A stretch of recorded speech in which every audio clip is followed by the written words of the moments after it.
This is St. Louis on the Air from St. Louis Public Radio. I'm Elaine Cha. In downtown St. Louis, there's an international firm of designers, architects, and planners who've been behind many of the country's beloved destinations. Close to home, there's the St. Louis Aquarium and St. Louis Cardinals Hall of Fame and Museum. That firm, called PGAV, is also behind visitor experiences at the Kennedy Space Center Visitor Complex in Central Florida, the Georgia Aquarium in Atlanta, and SeaWorld Abu Dhabi, which opened last year. Mike Konzen is chair and CEO of PGAV and managing principal of PGAV Destinations, and Emily Howard is vice president at PGAV Destinations. Both are architects, and both join us today in studio. Emily and Mike, welcome to St. Louis on the Air. Thank you. So let's begin with a project that's recent and also far away, and that's SeaWorld Abu Dhabi. Mike, what is it that makes that project a standout among PGAV's work to date?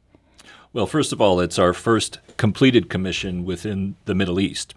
And so we've been working on projects there for a while, but this one was a 10-year journey to create it from beginning to end. And it's the largest project of its kind in that part of the world. It also includes the world's largest aquarium. Mm-hmm. So a lot of superlatives there. Yes, and it cost quite a lot to build, yes? It did. We're not supposed to talk about the official cost, but needless to say, it's in excess of $1 billion. Mm-hmm.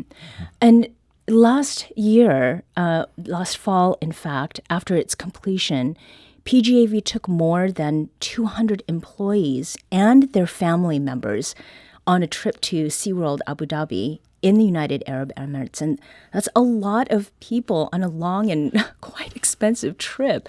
Mike, did that decision spring from some objective that's tied to the destinations component of PGAV's work? Well, absolutely, although we took our entire company. And so 274 people came on the journey with us. We closed our offices for a week. And the decision really was an easy one because more than 100 people in our company touched that project. Very few got to see it when it opened in May. Okay. And so for a designer, the experience of seeing your work completed is transformative, right, and crucial to your development. So we were there, although we also got to see a lot of other things in both Abu Dhabi and Dubai. It was a great trip. So was an immersive experience also something that you were going for? Yeah, absolutely. And, it's part of the challenge and the joy of what we do to be operating in these different cultures. And we will continue to do work there, I'm sure. So having our team be well-versed in the cultural differences and opportunities is part of it. Mm-hmm. Now, Emily, I understand that you were there. Yes. What was it that folks took away from it? And, I mean, what were their sort of initial reactions to seeing it? Well, as Mike said, a lot of folks in the office worked on it all along the way, including me at the very, very beginning. But it's one of those things that we worked on it for so long, and we heard about it, and people actually lived in Abu Dhabi while it was under construction. And so it was almost one of those things that you hear about and you're just, okay, I really want to understand this. We all got to go experience it together, which I think was a key, that we all went together and explored this amazing thing that we all took part in and saw it developed all along the way. Yeah. So I think it's meaningful to do that together, but meaningful to see that work and to understand the culture too and all the different things that went into that to make it meaningful for Abu Dhabi. Mm-hmm. Now, in a broad sense, what you did do with SeaWorld Abu Dhabi, that is, the work that you do when you're designing spaces and destinations, I mean, how does it reflect sort of the overall work that you all do at PGAV? Emily? Yeah, sure. So we are always thinking about, in all of our market sectors, the people that we're designing for, animals, if animals are part of that, and really trying to keep all of that in perspective, but also tell a big story. Education is always something that is in the back of our minds as we're designing as well. So making an experience that is meaningful immersive, takes you to a different place, but also tells a story of that place or animal or thing or whatever it might be. Mm-hmm. Now, U.S. attractions involving water and animals sort of bring it a little bit closer to home. And another marine theme park where PGAV did some notable work is in Florida. It's with the Discovery Cove in Orlando. And I understand that was the first place that gave visitors the chance to get into the water with dolphins. And then it was an attraction that SeaWorld visitors were asking for. Emily, what sorts of challenges did you have to work through to create something that did not have a precedent? Yeah. Actually, that's one of the fun aspects of our work is that we get to work with a lot of animal trainers, study the animals themselves. Actually, Discovery Cove was my first project at PGAV back in 1998. And I dove in, pun intended, to that project and really learned a lot about marine mammals, and it sparked my love for those animals even more. Mm-hmm. So again, thinking about how to design for the animal, make sure that it is we're telling a conservation story, that it's somewhere that is conducive to that animal and a good place for them. And then also working with the people that care for those animals as well. So that's a big piece of it. But then you have to step back and think, I also want this to be amazing for the guest. Mm-hmm. So the guest has to come in and be able to experience those animals in a way that they never have before. And that is a challenge that we love to take on and really think about it from multiple ways. Mm-hmm. Mike, before we talk about some of the other attractions that involve water and humans experiencing animals, there has been critique of entertainment that hinges on animals being kept in captivity for the express purpose, that is, of performance, and that includes circuses. We've actually talked about that on this show. Mm-hmm. And SeaWorld in particular has been the subject of controversy around the treatment of marine animals. How is it that PGAV has approached work with clients whose projects sometimes involve elements that some people may find objectionable? Well, first of all, we avoid and have declined to work on projects that we think don't match the profile of education, conservation, helping to create awareness and respect for the natural world and for these animals. And we will only work with clients who operate at the very highest level of care with respect to that. Mm-hmm. I think that one of the challenges and also one of the wonderful things about what we do with this is, the state of the art is continuously improving, and animal habitats have evolved tremendously just within my career. And I think they will continue to do that because society demands this. Mm-hmm. And I think it's absolutely appropriate to do so. Mm-hmm. So the level of sophistication of animal enrichment, habitat, quality of life, these are all things that are just tremendous aspects of the design criteria for projects mm-hmm. like this. And you said evolved. In what way? Well, it's clear that exhibits for animals that were done 50 years ago had very little regard for their welfare. Mm-hmm. And now there are really very restrictive standards that are requirements that we have to meet with respect to the amount of space the animal has, the amount of enrichment opportunities they have. But we always seek to go well beyond those standards. Okay. And so the evolution is something we think we've contributed to mm-hmm. as part of our company. And I think that 50 years from now, it'll be even more evolved. Right. And but I think we've made great strides in our practice. Mm-hmm. Then is part of the reason SeaWorld Abu Dhabi is the biggest aquarium in the world, is that associated with some of these evolutionary changes? Yeah, and what goes along with SeaWorld Abu Dhabi is one of the world's largest rescue and rehabilitation centers. So in that part of the world, there really wasn't a major presence for an animal in the wild that had been injured or had some condition that caused their life to be endangered. And so part of the mission is to take these animals in and, to the greatest extent possible, return them to their natural habitat. Mm-hmm. That can't always be the case, in which case they are taken care of in perpetuity. But the main goal there is conservation. Mm-hmm. Now, to provide sort of a firmer grasp on the work that your firm does. Are we talking about the design of buildings and attractions, formation of exhibits? Like, does it include the lighting? Is it all of that or just some parts of it? It's all of it and more. I think that we're very fortunate that we get to work from the very inception of an idea, the very basic story, and think about with our clients, why is that story relevant? Why is it important for the visitor to know this story? And then how can we deliver it to the broadest possible audience in a very compelling way? We're talking today with Mike Konzen, who is Chair and CEO of PGAV and Managing Principal of PGAV Destinations. PGAV is a design and architecture firm that is based here in St. Louis but works all over the world. And Emily Howard is also joining us. She's the Vice President of PGAV Destinations. So let's also turn our attention to somewhere that is closer to home, but in a different state. And we talked about the Georgia Aquarium in Atlanta in our introduction. And at the time it was built, that was the biggest aquarium ever built. And I understand that there's a wonderful story about how the animals arrived there. Emily, share that with us. Sure, yeah. So yes, at the time it was the largest aquarium in the world. And it was home to some whale sharks.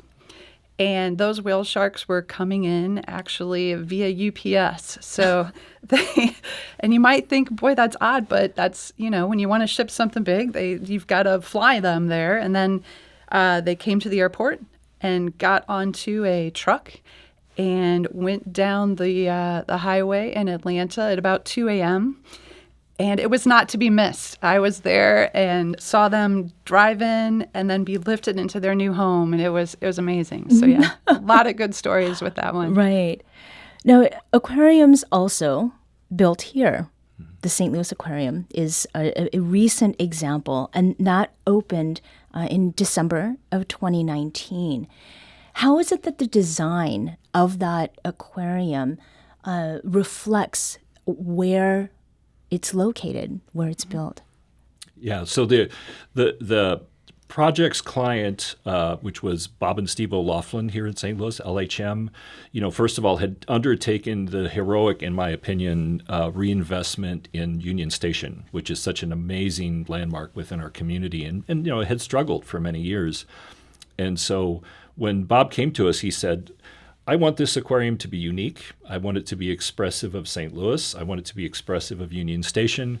And so really, although you will find animals displayed there from around the world, all of our major design cues were about delivering that sense of how the river systems within North America connect to the greater oceans, how St. Louis and Union Station in particular became this point of departure. And so there's even a show, as you may know, which helps tell that story. And so, St. Louis, when Union Station was in its heyday, was connected to the world via that. So now the aquarium connects us in a different way. So people have been hearing about the aquarium for a long time, as far back as 2019.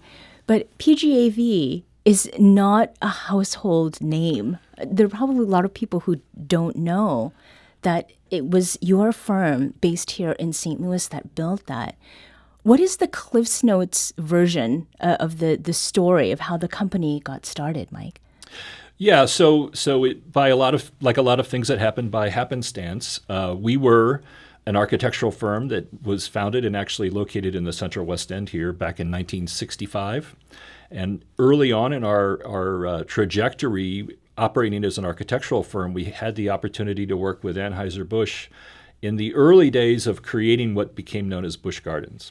And so Busch Gardens was a promotional attraction that was created by Anheuser-Busch, and just, I'll say, through sheer luck, we learned how to enter the attractions business, and really it's been an evolution from that time on. Emily, you said that you are not from St. Louis. Is part of the reason you're here because of PGAV and the work? Yes, absolutely. Yeah, I came here for school. I went to Washington University, but found my home at PGAV and have not left. So so now St. Louis is home, but I'm originally from Illinois. Yeah. So how do people typically react when they hear that a firm like yours that is doing work in so many different places is headquartered in Missouri? I don't know if people are shocked or not. I mean, to be honest, St. Louis is kind of in the middle of everything, the whole country, right? So it's easy to get places. I always say, hey, I can hop on a flight and be there to talk to you at a moment's notice. So just let me know. So I love that. Mm-hmm. But I think also it shows our Midwestern roots and our Midwestern kind of thinking, which I'm proud of. And I think that kind of attitude permeates through all of what we do. And so I don't know if it's surprising. Yeah. But I think it is part of our culture. Mm-hmm. Well, and Mike, you've made it a point to be in downtown St. Louis. You could be many other places. Why downtown? There's a lot that goes with that. I mean, downtown is the heart of our region, and there's no question that as downtown goes, so goes our region. Mm. And we've been down there since the early 70s, and I think that commitment gets renewed as we've reconsidered where we are, and we keep coming back to this. And lately, we've actually redoubled our commitment. We're very involved with Greater St. Louis Inc. and all the fantastic work that they are doing downtown. But it is a commitment that we feel like is crucial for the community, and our being there has meaning, mm-hmm. and so that's why we choose it. Yeah. Let's talk again about PGAV projects. And something that PGAV and St. Louis on the Air have in common is a commitment to storytelling, which has been mentioned a couple of times already. Can you talk about how storytelling is part of the work that you're currently undertaking with the major multi-year renovation of the National Air and Space Museum in Washington, D.C.? Sure. Okay. Well, so Air and Space has been one of my favorite museums for a very long time, and it is an iconic museum. I mean, it tells the story of aviation and space history in a way that almost no museum in the world does. A massive, fantastic collection. And we were fortunate to be involved in a project that started a few years back to really completely redo it inside and out. Mm-hmm. And what we learned along the way is that their collection, like so many museums, has the capacity to tell stories well beyond the stories that they had been telling. And so a story like that of Jackie Cochran, who was the first woman to break the sound barrier in an airplane and set so many records. And she represents a constituency of aviators whose story wasn't really told. Mm-hmm. And so part of the goal of that project was to bring that to the forefront, mm-hmm. and tell a very comprehensive, inclusive story using one of the world's greatest collections. I mean, what else can you like about that, right? And how is it that storytelling is done? Well, there's a lot of ways, and there's a lot of art and science to it both. I mean, we know that stories are one of the best ways to communicate and have information stick. And so, there's a lot of neuroscience and research that we've delved into that talk about the fact that it engages multiple parts of your brain. And we have people whose job it is to delve into stories, do the research, tell the story, write the narrative, and then translate that into built form. Our architecture is shaped by story far more than it is any architectural tradition. Mm-hmm. Building in a different way. Mm-hmm. Now, to that point, Emily, how is it that your business is evolving in terms of designing spaces and utilizing technologies? A lot of clients actually do challenge us to include technology. And we take that on. I think it's another way to connect with people. We're so used to it now. Everybody has technology with them constantly.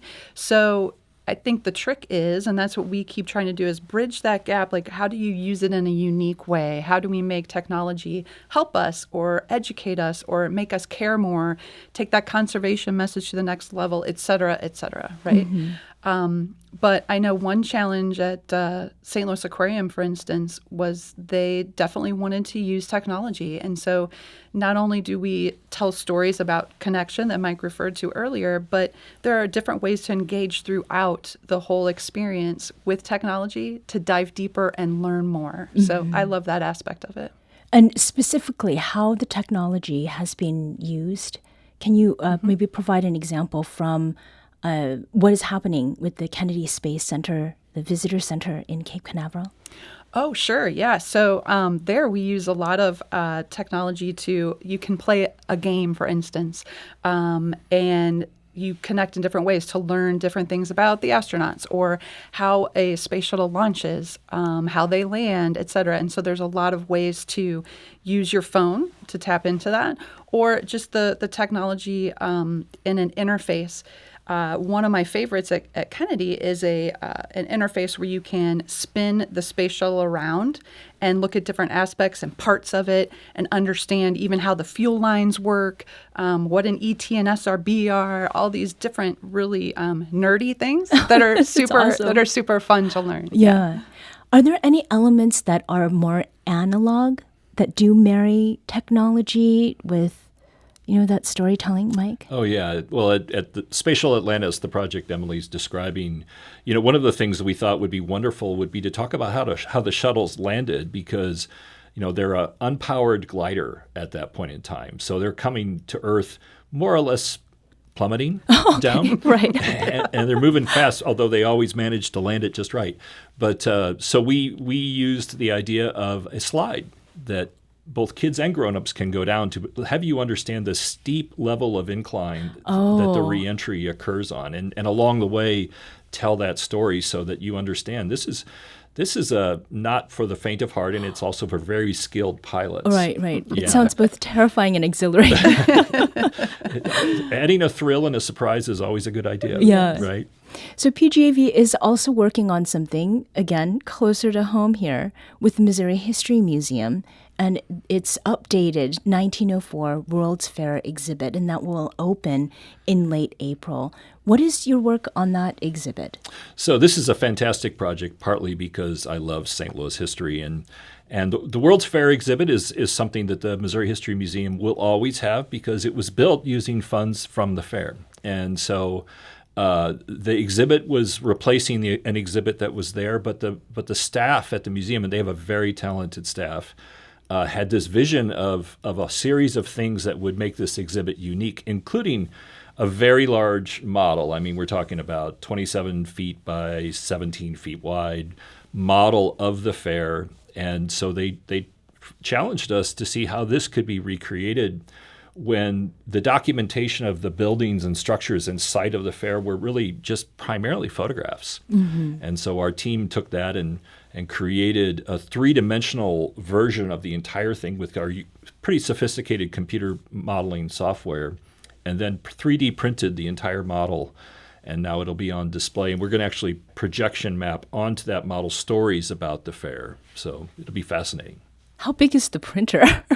So it's a bunch of parts, not one big printer. But some of the buildings are remarkably large. And I hope everyone does get to see it, because you'll be amazed at the extent of the fair, the number of buildings. These buildings were themed architecture that was created for a fair that was 120 years ago. Right. So it's pretty fascinating.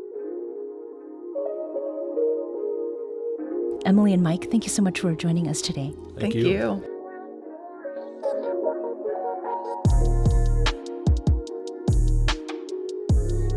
Today's episode was produced by our executive producer, Alex Hoyer. Audio engineering and podcast design by Aaron Dorr. St. Louis on the Air is a production of St. Louis Public Radio. Understanding starts here. St. Louis on the Air proudly supports local artists by using music from Life Creative Group. Do you find yourself regularly listening to episodes of St. Louis on the Air? Suggest us to a friend you think might enjoy our conversations. And leave us a review and rating on Apple Podcasts on the App Store. It's the simplest way to help people discover our show. Thanks. St. Louis Public Radio is a member-supported service of the University of Missouri St. Louis.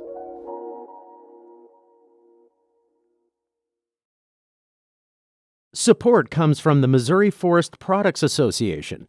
Missouri produces wood pallets, railroad ties, white oak barrels, hardwood floors, and more.